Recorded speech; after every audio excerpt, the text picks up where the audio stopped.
Okay, let's get started. Hi, everyone, and welcome. My name's Hannah Katz, the New Jersey Program Manager for Rebuild by Design. If this is your first virtual event with us, thank you so much for joining, and we're so glad that you're here, and welcome.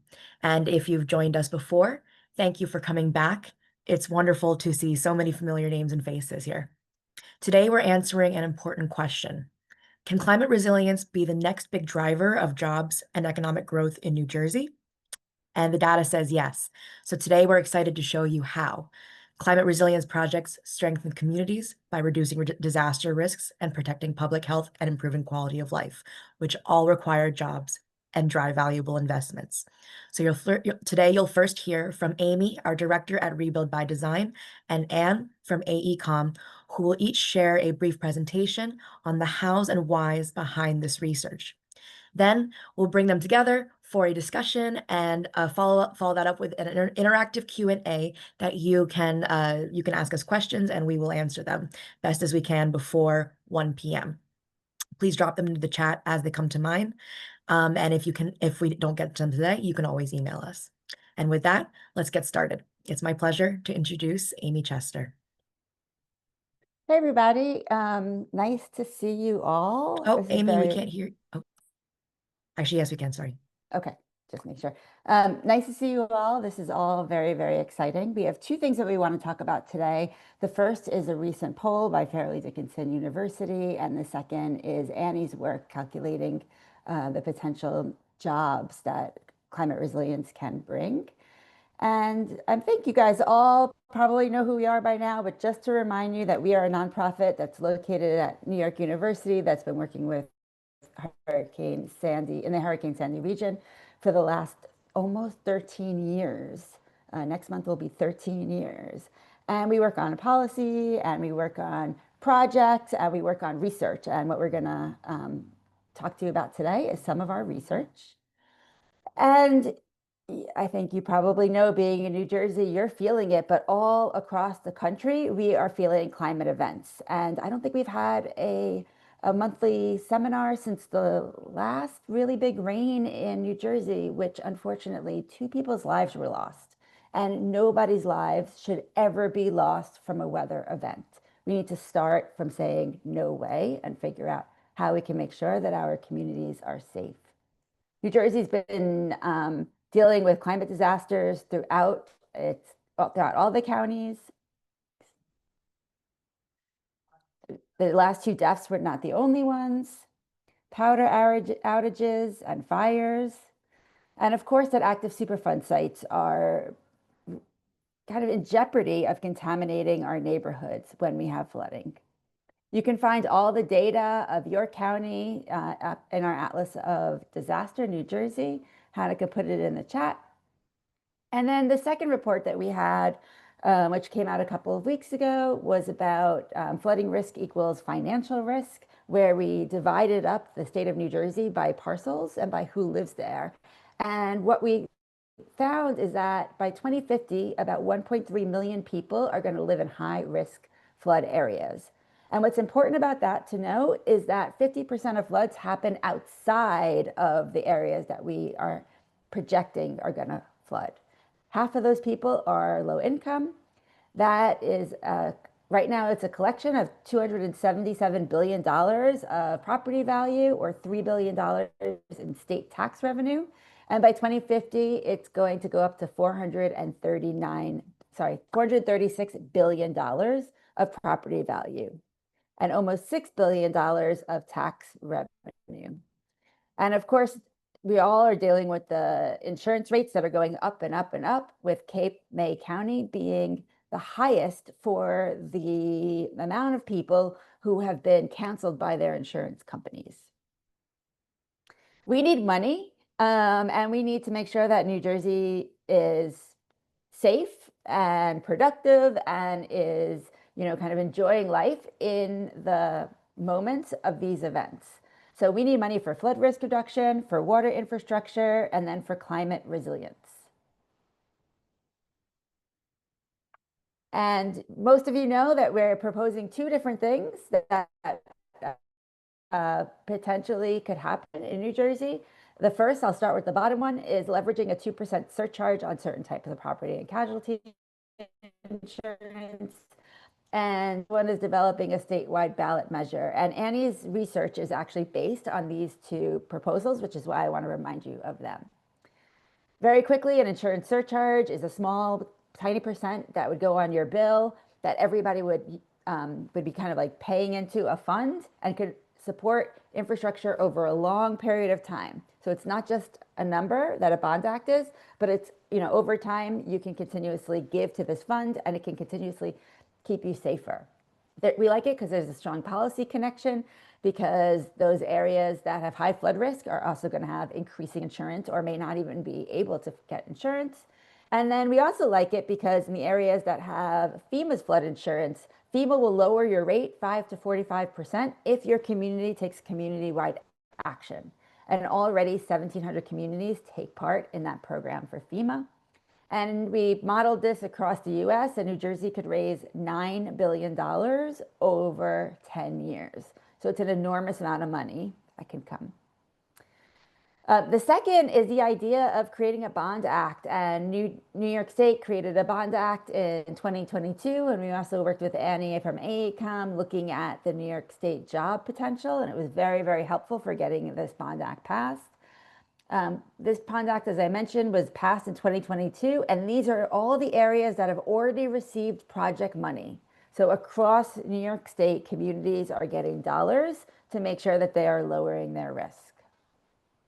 And we like a bond act because it's actually working in other places. So across the country, voters are saying, yes, we want to pay for this. We want to make sure that our community is protected. And it actually feeds right into a recent poll that we did with Fairleigh Dickinson University and Environmental Defense Fund. We released it when we kind of came back to work and everyone was paying attention in September, but it was actually conducted between July 17th and the 23rd, and it was conducted with registered voters. And I have to say, I was pretty surprised, and I'm curious, maybe you could put in the chat whether or not you were surprised, but I was really surprised at how high the numbers were. That 3 out of 4 New Jersey voters are concerned about the rising amount of damage caused by extreme weather. So that's 37% are very concerned and 40% are somewhat concerned. So your neighbors are really concerned as you are. I was also kind of interested to realize that 2 out of 3 people thought that it was very important to invest in projects that will reduce flood risk, strengthen our infrastructure, protect our water supply, and make communities more resilient.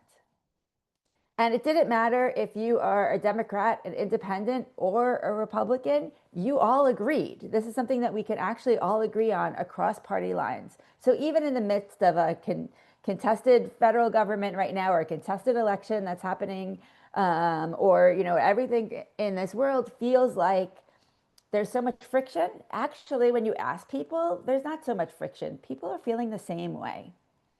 And another surprise was that it wasn't coastal communities. It was the inland communities, even higher. It was towns and suburbs, and it was rural areas. So it is really throughout New Jersey, whether you're North Jersey, South Jersey, Central Jersey, you are also feeling this. And then lastly, we asked if there would be support for $3 billion public bonds, because that's one of the things that we have been talking about. And we were really surprised that we got 76% supported a $3 billion public bonds. Now in 2022, New York State received 60, I think it was 67 or 69% of voters voted for it. And that was after a bit of a campaign. But right now, a couple of years later, everyone is feeling the pressure and the immediacy that we need to do something, especially here in New Jersey, with a 76%. Democrats supported at 85%, independents at 75%, and Republicans at 64%. So everyone agrees again. So key takeaways are we need billions of dollars in infrastructure investment. You're going to hear Annie talk about the jobs that it can support, and that New Jersey voters also agree. I'm just going to leave this on for a second so you can take a picture if you'd like, and that's the QR code that will go to our website so you can find out more information. And now I'm so excited to introduce Annie. Annie DeBoer has been working at AECOM now for I don't know how many years. I feels like about 5. Is that right, Eight. Annie? You're 8 years. muted. 8 years. Oh my goodness. 8 years. Wow. It's been a long time. And Annie is on the economics team, and we work with AECOM to do our report in New York State back in, I think we started it in 2020 or 2019, and then we raised it. We kind of went back to it in 2022 with a stronger analysis. And we went back to Annie because she did that report and because she really understands the differences in the markets. So this report is specifically about New Jersey. It's not about anywhere else. The numbers would be totally different anywhere else. So I am going to pass this over to you, Annie, and you can take us through your findings.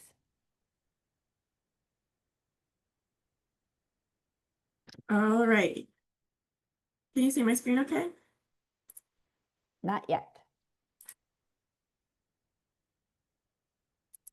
How Looks about like now? it's coming on now. Yeah, it's coming. There you go. You're perfect. All right, great. Well, thanks so much for having me. And those are pretty amazing poll findings. So thank you for doing that work as well. I think early polling on these matters is extremely helpful for understanding priorities in the state. I'm going to talk about the economic impact analysis, but I wanted to just start with an overview slide. Many states right now are grappling with the growing cost of inaction in the face of a changing climate. There are many benefits of investing at the state level in resilience. We're only going to talk about some of the benefits today. By no means did we quantify all of them.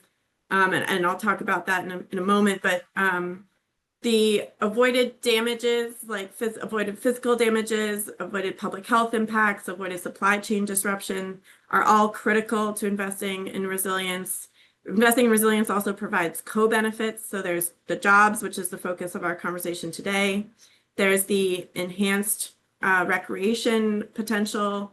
There's the potential for education, and as well as workforce training. And that workforce training we really saw come into play in our work in New York State. And it's something I'm excited to see how it unfolds also with the opportunities in New Jersey. And then federal funding is consistently and increasingly unpredictable. Offering a more locally controlled source has a lot of benefits. You can increase confidence for voters, for home buyers, for insurers. It's a there's a lot of benefit to having more direct control over those funding decisions. And then also by having a local source of funding, that allows for potentially an increased outsource inflow from outside funding. So you can use that as a local match to leverage additional funds, which we'll talk about a bit today. So what we did was we looked at economic impact specifically to estimate the jobs supported by potential state funding for resilience. And I'll just give a brief overview of economic impact analysis. It's a very specific type of economic analysis. It does not capture everything, and there are limitations to it. Specifically, economic impact analysis quantifies the impacts associated with an investment in a specific geographical economy. So you can take a county, a state. We looked specifically at New Jersey State. The impacts are often calculated in terms of jobs, in terms of earnings, in terms of output, which is effectively sales, and in terms of value added, which is another term for gross regional product. There are 3 categories of impact that are typically captured in economic impact analysis. So there's direct impacts. That's the impact from the initial spending on the project. So an example of that is an on-site construction job. There's the indirect impacts, and that's the impact on suppliers providing goods and services. So an example there is spending by contractors on sand or on gravel.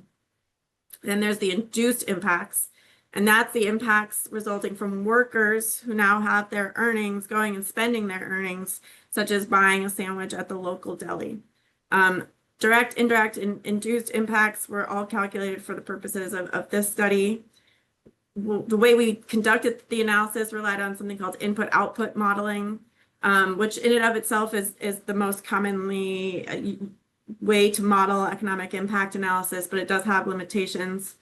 Input-output models don't incorporate how the money will be raised, so it's agnostic to the way that the money is raised, but instead is focused on how it will be spent. So we're looking really at, now that you have the $3 billion, how are you spending that $3 billion?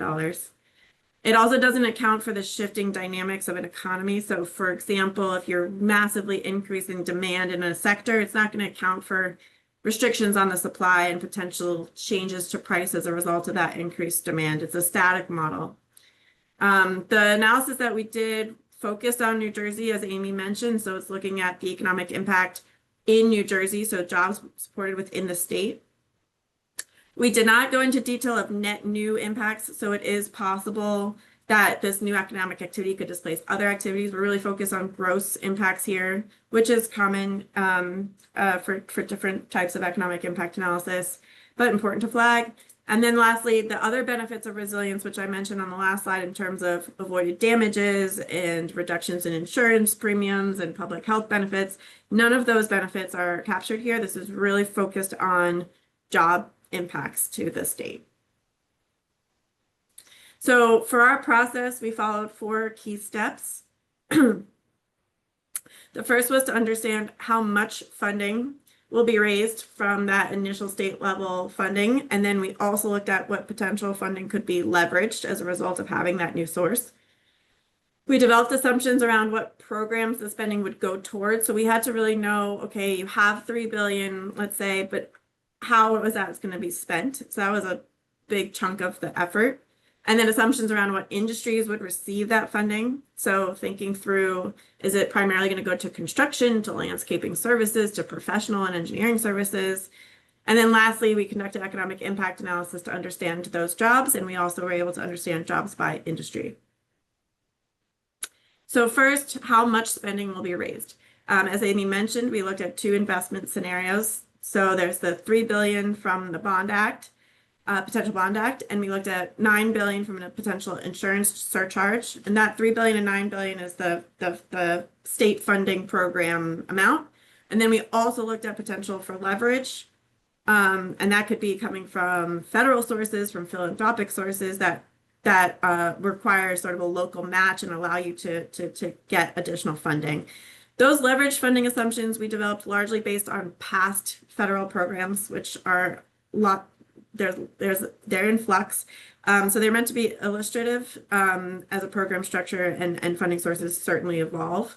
So what we estimated was without the leveraged funds and $3 billion, we have that $3 billion. But then if you include leveraged funds, we estimated getting to over $5 billion in funding. And then with the $9 billion investment scenario without leveraged funds, we have the $9 billion, but with leveraged funds, we have over $15 billion. What we then did was, okay, what are they gonna spend money on? We needed to first sort of categorize into broad spending categories.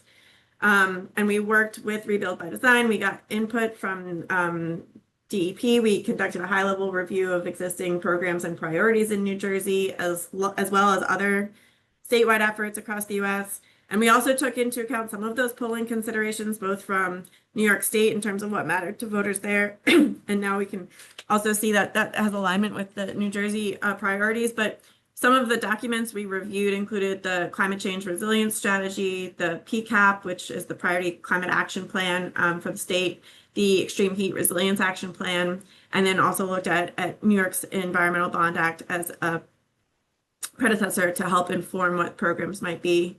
And through that review, we established 3 broad categories that we think the spending might go towards. Those were flood risk reduction and restoration, water infrastructure, and climate resilience were our 3 big buckets. And within that, we then created more assumptions around programs. So for flood risk reduction and restoration, we said, okay, let's assume 40% of the total funding goes towards that.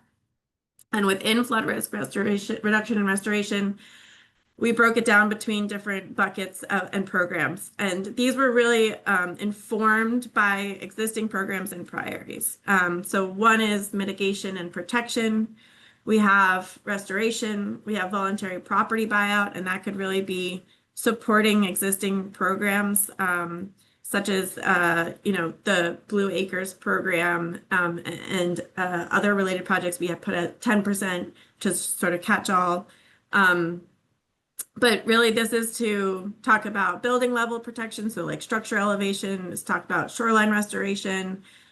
It can align with existing grants like the shore protection grants, and really to also allow for assistance with providing municipalities with funding for their ongoing initiatives.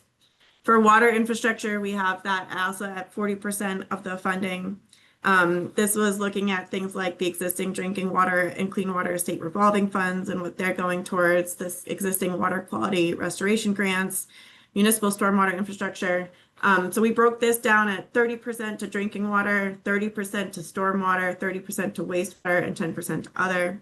And then our climate resilience, we said, was going to be about 20% of total funding. And in that, we looked at grid modernization, green buildings, green communities, and other related projects, including wildfire mitigation.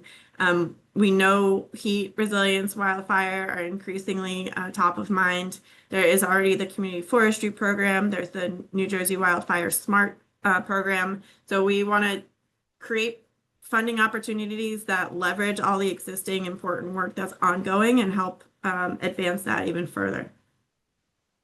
What these categories were important for was then determining what types of industries are impacted by the investment.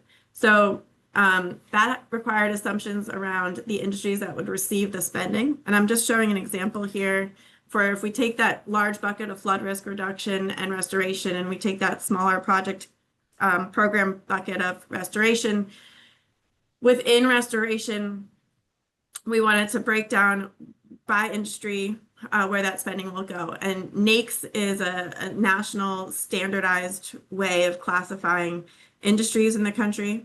And so we used those NAECS codes and applied 75% of the estimated funding to other heavy and civil engineering construction. We said about 10% was going to go towards environmental consulting services, about 10% to landscaping services, and then about 5% to government, state government. And this, for each of these program buckets, we did the same process of coming up with what industries would be impacted. And we sourced those assumptions within our report. This specifically was looking from an existing California study that looked at the employment benefits of climate investments, and it looked at a U.S. Fish and Wildlife Service study looking at restoration returns and what industries were involved.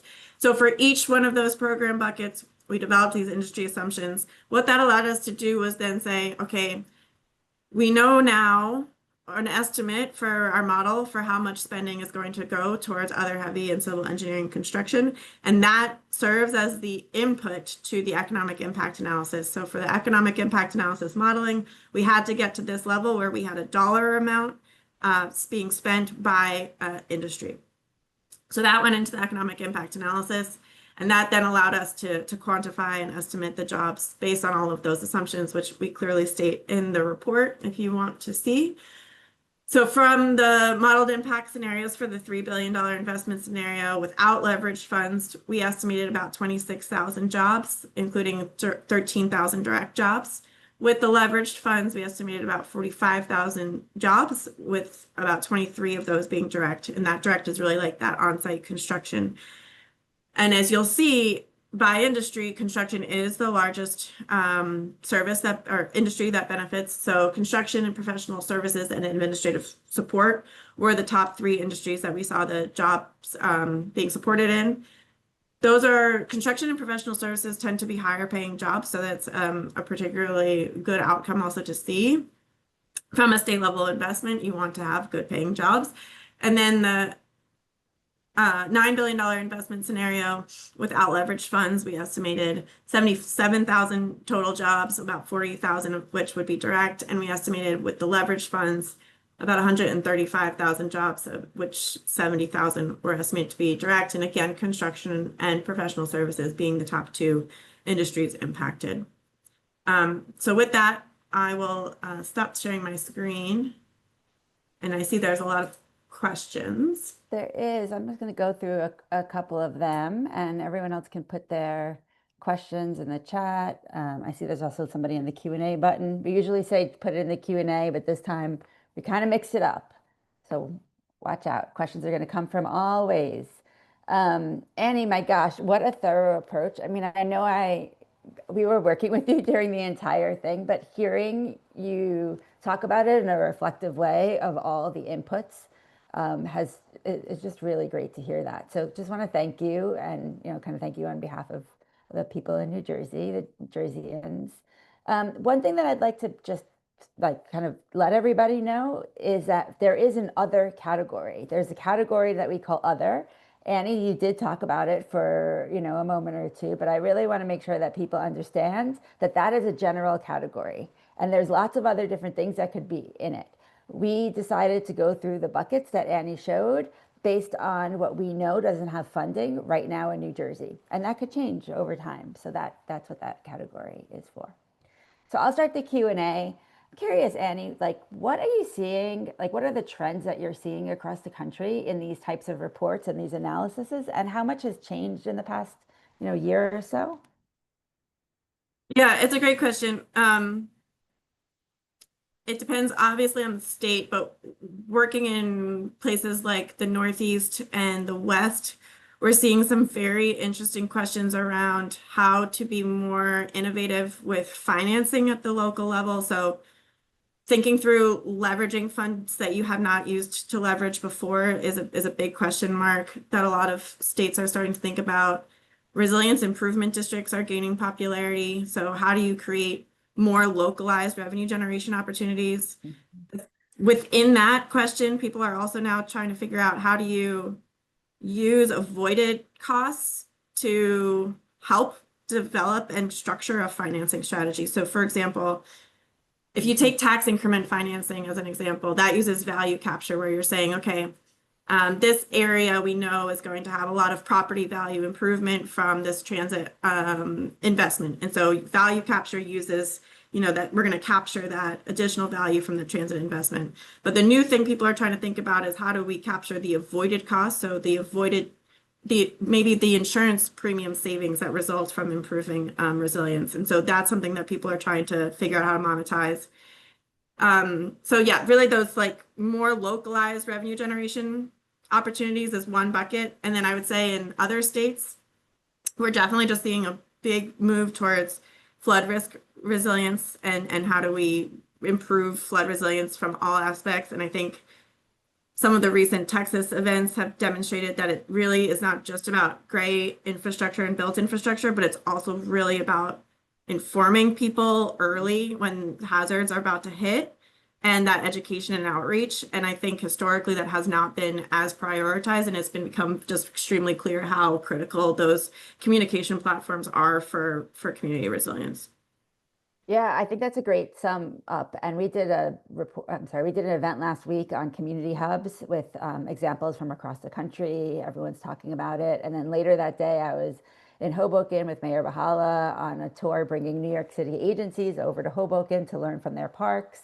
And the idea of value capture came up. So I think everyone is trying to figure out how to do it. And the first place that does it is going to be our hero. And everyone else is going to follow and hopefully keep iterating it to make it better and better. So that was exciting, I would say. Just to add on to that is yeah. So much of this doesn't need to be new. It's a reapplication of some things that we know are tried and true. So value capture is a great example. It's been used for a while now. And if we can repurpose it to think about it in the resilience context, that really allows us to increase opportunity. So I don't know, I'll add there. It is. And I think it also goes to this question about co-benefits. And you have a very kind of economic lens, but a very specific economic lens in terms of building structures and building things. And I'm curious if you have ways that we could also capture some of the co-benefits, the environmental benefits, the health benefits, the mental health benefits. Have you seen that done anywhere? Yeah, great question. So we focus on economic impact analysis today. Often benefit cost analysis is an effective way to be brought in to capture co-benefits. So in benefit cost analysis, you can take a few approaches. You can align it with federal grant requirements. So if you take FEMA, for example, you can follow the FEMA process of what benefits they allow you to capture. And it's really focused on things like avoided structure damages, avoided content losses to buildings, changes in transportation time. And so you do get to capture some of those societal impacts. And historically, also, they started to allow for ecosystem service benefits to be considered within that cost benefit analysis. And then the other is recently for the EPA, I mentioned the PCAP, the Priority Climate Action Plan for New Jersey. Under the CPRG, the Climate Pollution Reduction Grants from the EPA, they do ask that you look at co-benefits like public health. And so there are methods to do that.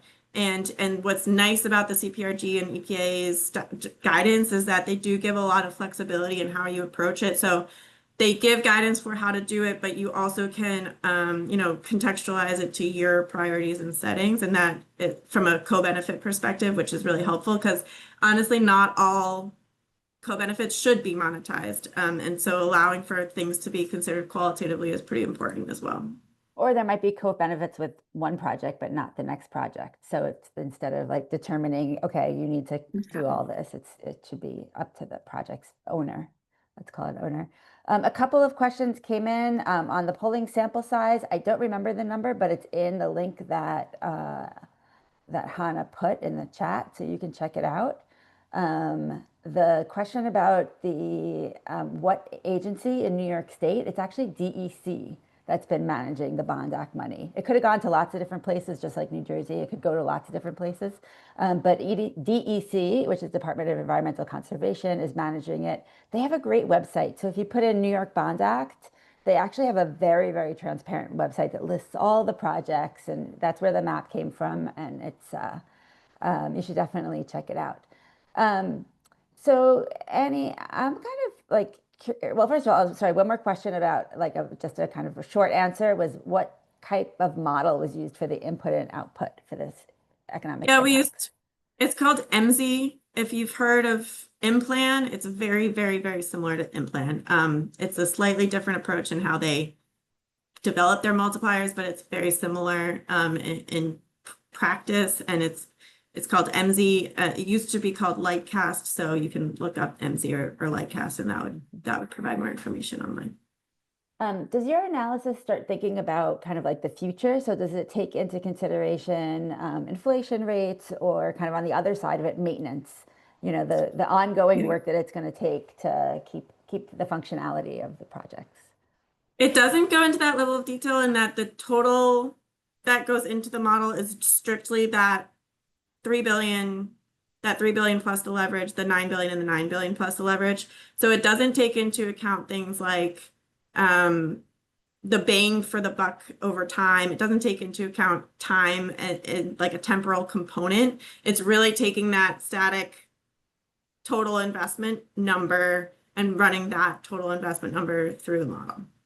For today's economic calculations. Or whatever, yearly, I know. If you were to be spending that money today, what that would do to the economy. Good.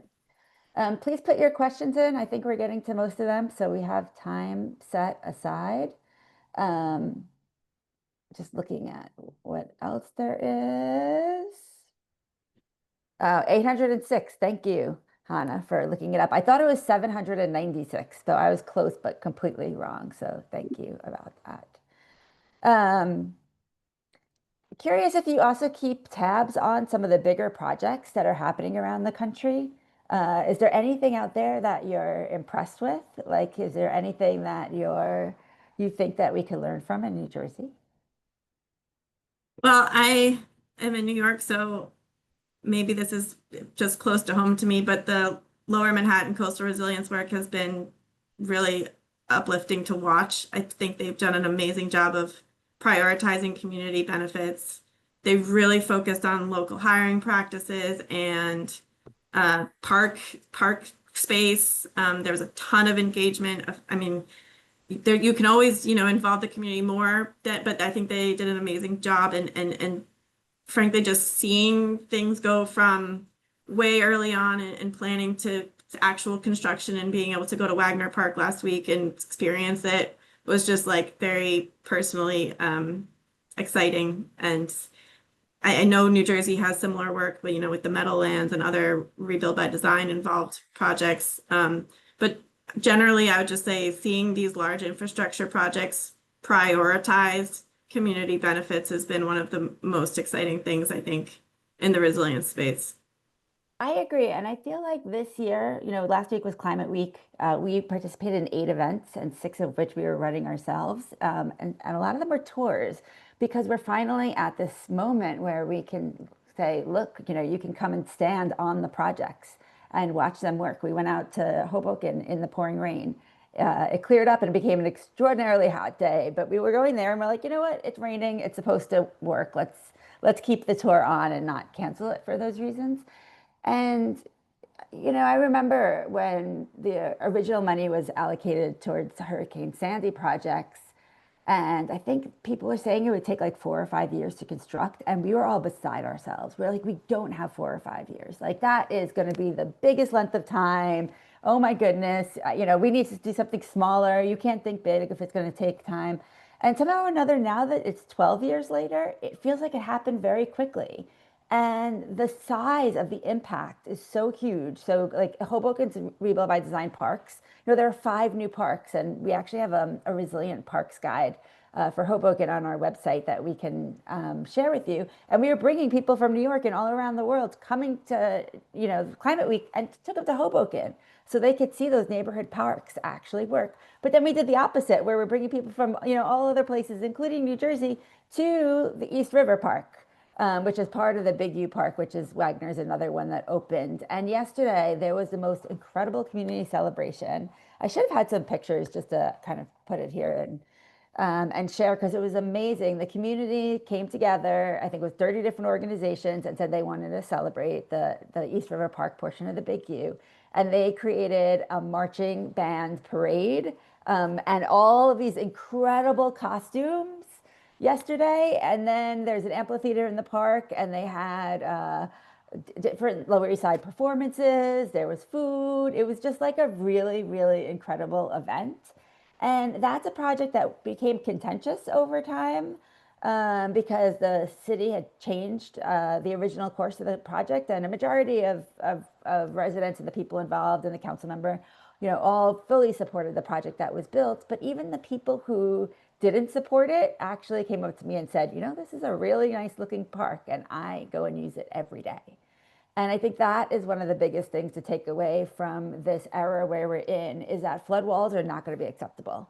So we can't be thinking about flood walls. We need to be thinking about a flood wall that is buried in a park. And in this East River Park, there's a 15 and 18-foot flood wall that's under the park. In the middle, you would never even know that it's there.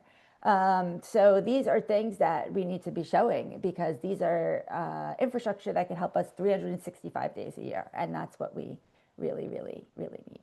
We have a question from Tara about how long the bond program took to be implemented. So it's interesting about the New York bond, and Annie will remember this. The New York bond in Rebuild by Design kind of originated this idea, and spent a year working with communities and labor unions and the building sector and a whole bunch of different sectors, and said, hey, this is what we see. Every single community in New York State is experiencing climate change, especially flooding. And we don't have a program. And this was 2019, so this is a long time ago. Now New York has had many programs since. And proposed this idea of the Bond Act and convinced Governor Cuomo to put it on the ballot. And he announced it for the first time in January of 2020. And if you remember January of 2020, we had no idea what was in store for us, and that was COVID. And we had actually, our lobby day was during the last week right before lockdown. We were getting everyone together, go to Albany, and then all of a sudden we were like, is this a good idea? And our legislature passed it that year. And then it was taken off the ballot when there were big fights with the federal government over paying for COVID. And then it was put back on the ballot, and our legislature passed it again the next year. No opposition. And then Governor Hochul came in and raised it to $4.2 billion. And that's when, Annie, we went back to you and said, we have a lot more calculations to do around the jobs. And again, no opposition. So it took about 3 legislative sessions to get it on the ballot, but it should have happened in the first one. We had the votes, so that would have been pretty easy. And then it started being implemented about 6 months later. So it happened really quickly. And even just looking at that map across New York State and seeing all of those, the little dots where all the different types of projects are, it's happening. And I think they have already given out $1 billion, or allocated, not given out. I think they're hitting their $1 billion mark. So it's pretty big there. If there are no other questions, Annie, do you have anything left that you want to say? Thank you so much for having me.